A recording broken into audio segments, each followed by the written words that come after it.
pharmaceutical industry is a key player in advancing patient care anywhere in the world. However, like any industry, pharmaceuticals are not free from legal and ethical standards that must be adhered to.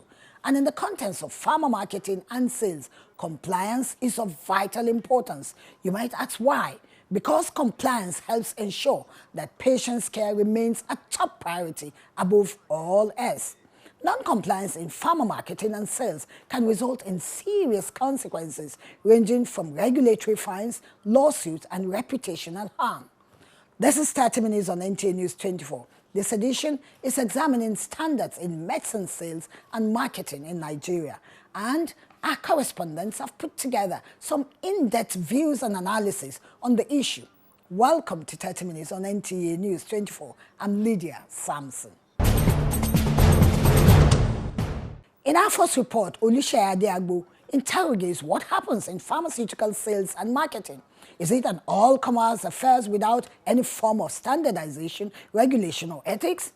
What has been done to bring together key players in sales and marketing of drugs, whether pharmacists or not? Well, let's get all the details from Oluseyi Adeagbo.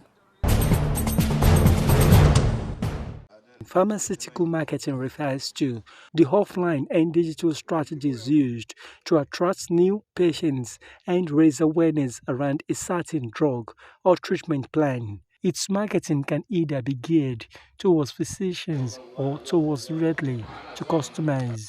Scrutinizing the qualification and conformity of dealers of the pharmaceutical business, however, top list of recommendations to aid effective control. Medicines are poisons, and if we know what poisons are, they are not things to be taken just the way you like. It's either you have a prescription, or even if it's over-the-counter drug, as you said, you will get a pharmacist who is the expert on drugs to be able to advise on the use of drug. A good drug, if not properly used, can result to death. A drug must be taken at the right time, at the right dose, and for the right ailment. So you take a wrong dose, a wrong drug for under ailment, you could have terrible consequences. So when we talk about medicine sales and standard, it becomes a big problem in the country. Like we all observe that medicines are being sold in marketplaces. Some even hawk medicines on their wheelbarrows. And when I was growing up, people used to hawk medicine on their bikes and go from city to city. Counterfeit drugs are a deadly, in addition to growing trends and problems globally. These experts noted in particularly more so in developing nations where supply chain security is limited, as a result contributing to undermining progress towards meeting the Sustainable Development Goals. The World Health Organization estimates that 1 in 10 medical products circulating in developing nations are substandard.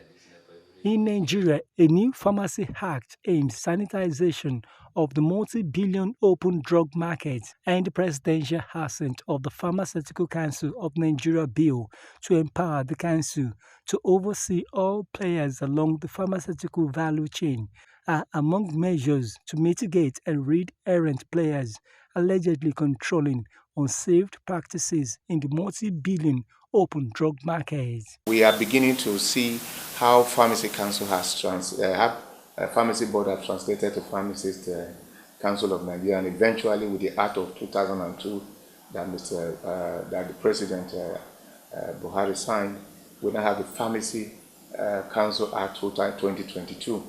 That is all embracing because it brings all those that have to work or deal with medicines under its regulation, including the PPMV, the patent medicine vendors, as the case would be, even the pharmacy technicians and pharmacists, and also the practices of pharmacists. The Pharmacy Council regulates this and makes sure that the appropriate things are done in terms of medicine sales.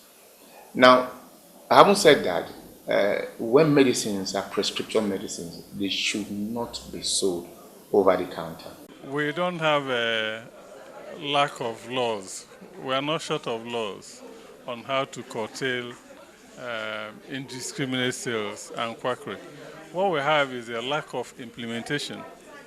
I must commend NAFDAC. NAFDAC has undergone a lot of transformation in the past few years, and they're doing a good job. But we can't leave it to NAFDAC alone. Every state has directorate of pharmaceutical services in the Ministry of Health. They, they also have an inspectorate division. This inspectorate division are supposed to enforce the regulations in every state. NAFTA does not have to be in every state. They all key into the national policy. It is now left for them to implement it. Johnson Esoje, a taxi driver resident of the FCT, who shared his story of patronizing public drug sales in the past, says indeed it was bitter experience. I get sick. When I went to a nearby kiosk, when I explained, say, this is how I'm feeling, they say, that thing is infection. They say I must take some, what they call it, injection and all that. I took that injection for like 3 to 4 days. The thing continues the way it is. I have to run to hospital myself. When I get to the hospital, when I explain to a doctor that knows what that is, things about health, he said, go to the lab. He wrote 1 or 2 things. When I get to the lab, when I get tested, they said it's ulcer, not the infection that most of them have been telling me. He said, thank God I came early. For Johnson and these other respondents, the problem of drug counterfeiting in Nigeria is widely known. However, there is a poor awareness about its complexity and danger, hence the need to strengthen enlightenment towards increasing the people's knowledge. So if you go to a good pharmacy that knows something about health, if you have headache, from your explanation, he can be able to dictate the kind of headache or what causes the headache. If I'm sick, I prefer to go to the pharmacy, because if you go to the pharmacy will prescribe the right drugs for you and all the necessary checkup that you're supposed to engage in. And if you talk about the risks for going to those malam that are selling, or I can say people that are selling on carton, to go and obtain medicine from them without prescription, all of us, we are learned, we know the risks. When you are sick, you go to chemist or pharmacy to seek your opinion to the doctor or nurses. They will give you better medicine, not side of the road, maybe somebody selling tram or other sort of drugs like that. Government will put enforcement in them to stop them, because it's through them they are getting those drugs. Education about drug, understand? Because people are not being educated about drug. That's what there'll be a misuse of drug in the streets, understand? But if there's a proper education about drug, people will now know how to use and what to use. For advocates of standard in the practice of pharmaceutical business, a wholesale initiative to facilitate effective control of sales and distribution of pharmaceutical products is getting more proactive measures at the national stage, with some subnationals also increasing efforts. Despite all these, the practice still persists, giving this critical sector an image of all commerce affairs. I think it's also mindful to also say that the recent government pronouncement on funding of some government agencies, particularly a council like Pharmacy Council, is something that the government needs to think over. Because the Pharmacists Council of Nigeria, to a very reasonable extent, participate in making sure that the healthcare of the average Nigerian is well protected. Based on that, we realize that the drugs are on exclusive legislative list, and the inclusion of such a list underscores the sensitivity and delicate nature of drugs and the security implication. So the role of PC and Pharmacy Council goes beyond just keeping a register of pharmacies. They are involved, like I said, in the healthcare delivery system of the country. And so it will truncate some structures already built in the states to ensure that best practices at the grassroots level. It will also enable the Pharmacists Council, if funding continues and the government doesn't stop funding them, so that they can be able to inspect premises as I went due. But if funding is removed from there, they are not able to carry out these important functions, then the quality of drugs that Nigerians will procure will become questionable. Additionally, if they also have to fund whatever they have, and you can imagine if they have to increase fees to be able to carry out that function, that will also tear on those who are practicing the profession and even the total price of drug. Since we say drugs, medicine security, one of the things we are preaching, it may be an analogy, but not too direct. I mean, it will not be fair to tell the police force, go and source your money to be able to police what is going on. Because a drug, if improperly taken, can kill hundreds of people. And so government should be advised to make sure that PCN is properly funded, pharmacy council, so that they'll be able to carry out their, like the police, on drugs. And it's important that the healthy nation should be preserved by the functions of pharmacy council. Nigerians should please patronize registered pharmacies, because they are the ones that have the proper standards. Patent medicine vendors, they are also in abundance in almost all parts of Nigeria where pharmacies can reach. So it may be difficult not to have access to them because they're accessible. But then it behoves on the patent medicine vendors to know their limits, so that once it gets to things they shouldn't prescribe, they make the proper referral. That is where enforcement still comes. So you can see everything starts and ends with enforcement.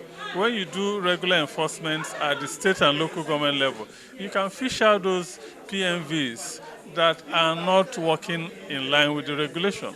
Counterfeit medicines, experts insist, have both health and economic consequences for the nation. This is because counterfeit drugs remove money from healthcare system and kill thousands of vulnerable persons, especially within vulnerable community. Close to you, anywhere and everywhere. We set standards based on current broadcast realities while consolidating on our.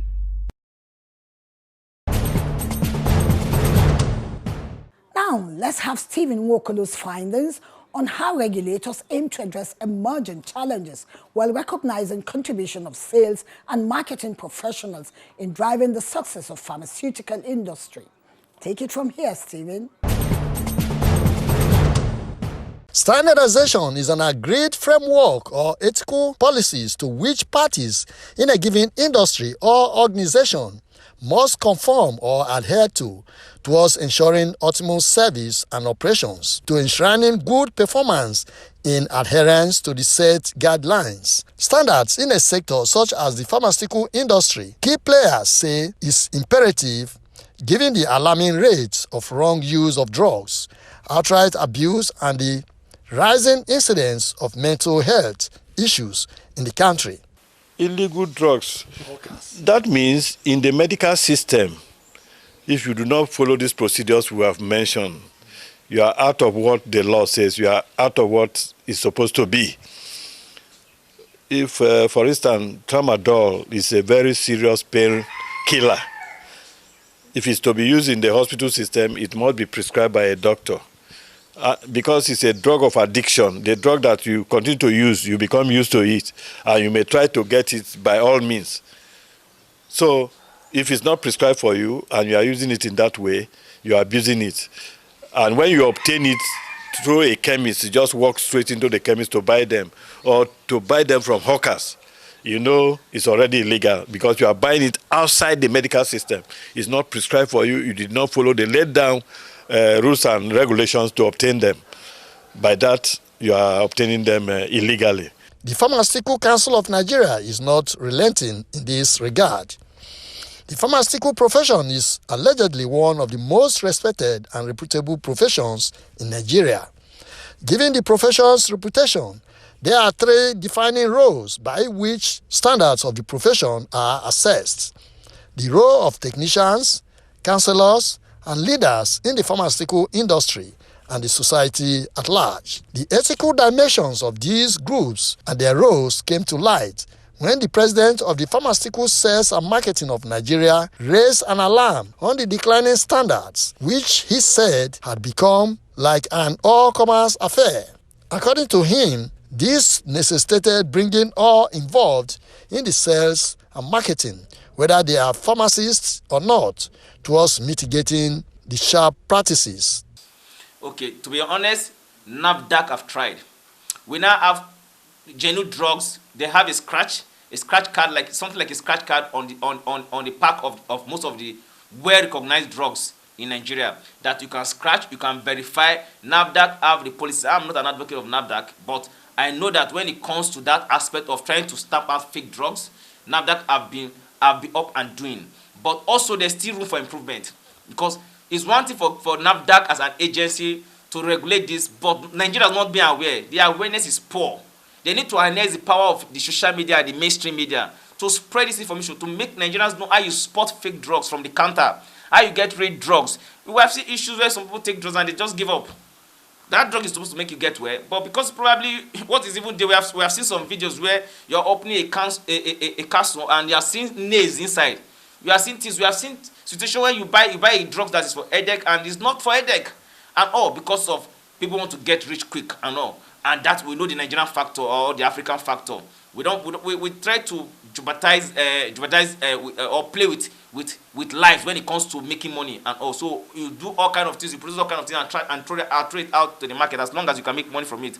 So I think the regulatory agencies or government need to create an awareness, massive awareness for Nigeria to know how to spot fake drugs, where to report when you see fake drugs across the counter, and also how to know where to get the real drugs from. For the Pharmaceutical Society of Nigeria, ensuring standards and professionalism in sales and marketing of drugs that will contribute positively to the advancement of the sector and promotion of ethical use of drugs by patients becomes crucial. They are also calling for the promotion of ethical practice amongst pharmaceutical marketers, the sales representatives and allied players in the healthcare system, as well as the provision of minimum academic professional standards. A system that is regulated by NAFDAC, and we also have a system in the Federal Ministry of Health, a department which is called Food and Drug, that also regulates food and drug use in Nigeria.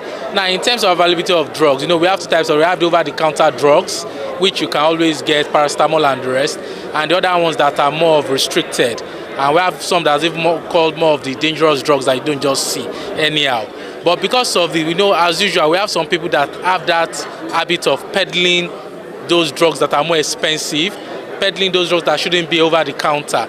So at times when you go to over the counter, you find drugs that you shouldn't be seen there. So in terms of regulation, we need to strengthen it and also create a system in our structure that can track those peddling the fake drugs, peddling the drugs that are not supposed to be over the counter. And I know the Federal Ministry of Health with his department and NAFDAC as an agency under the Federal Ministry of Health, they are working very hard and closely to improve the system to get that done. So as a country, we know drugs shouldn't just be everywhere. Medical drugs now shouldn't just be everywhere. It should be regulated and it should be original and made available to those that use them, subject to proper prescription by the doctor or medical personnel involved. And how drugs are controlled in country. I know there are agencies that are responsible for this. We have the NAFDAC, the likes of NAFDAC, we have the likes of the SON, and basically I think it's just maybe for us to tie up some loose ends, because as it is, we are aware that we still have the challenge of drugs, illegal drugs, finding their way into the open market, and even over-the-counter drugs that are not supposed to be found in the public are found there and are fully accessible to the highest bidder. So most of the times it's good that we tie this, and I know also NDLEA is working to see that they tie these ends, but a lot of things need to be tied for us to get off all those drugs that are not supposed to be on the streets, so that at least we can say we have a sanitized country, because we know at the end of the day it's our youths that suffer or bear the brunt of this particular challenge or menace in our society. There is no denying the fact that the use of promotion and advertisement of medicine often has a certain degree of influence on the users and their consumption habits, which can have potential consequences. They recommend these methods, which include direct-to-consumer advertising, physician detailing, and managed market solutions. Well, to be honest with you, on the side of the pharmaceutical industries and all that, they need to stand on their feet. They need to put an end to this. There should be an enforcement framework to this effect. There should be a proper mechanism that if you do that, look, we should do something about it. It is killing us. I mean, when my brother dies or my sister in Kano, in Aba, in Castina, we are dying.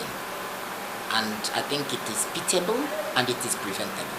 We have the issue of maternal health. We have even villages, communities that don't even have access to primary health care and all. So ensuring that drugs circulate and we have the best drugs and we stop people from going to countries like India or other countries to go and have medical checkup or medical treatment, it shows that we have a very big work to do in our country. We need to understand that, number one, the government regulations, government policies need to enable people that are in the industry to thrive, to produce relevant drugs, because we have the issue of power failure, high rate of tax. All this discourage them and this affect the output of drugs that are being produced into the Nigerian society, and thereby leading to several deaths. There are deaths that are not necessary. That there are some sickness that you need to have. You don't need to even die, but because of the scarcity of these drugs, most of the government hospitals lack these drugs. So the doctor will give you a prescription and tell you to go to a pharmacy somewhere. Probably most of these pharmacies belong to the doctors, or probably they even have their cuts or their shares from those pharmacies and all. And those drugs, they are expensive wherever they are directing them to go. And you must ensure that it's the pharmacy that they prescribe to that you have to go and buy those drugs from and all. Many people have lost their life, in most of these hospitals, and they also not be able to afford or purchase those drugs is one of the key issues that Nigerians are battling with. So government regulation needs to really provide enabling environment for this pharmaceutical industry to thrive in Nigeria. Experts say knowledge training and ethics are critical if the country must achieve a significant impact on the health care and well-being of the citizens and ensure the provision of necessities for patients in the years ahead. Thanks for taking us through the ethics and compliance as well as risks involved in non-compliance. We hope, in addition to outlining a framework for achieving compliance, stringent standard enforcement procedures will continue to be deployed to sanitize the pharmaceutical industry in the country. Thanks for sharing your valuable time with us on this episode of 30 Minutes on NTA News 24. Next week is another day, and see you then.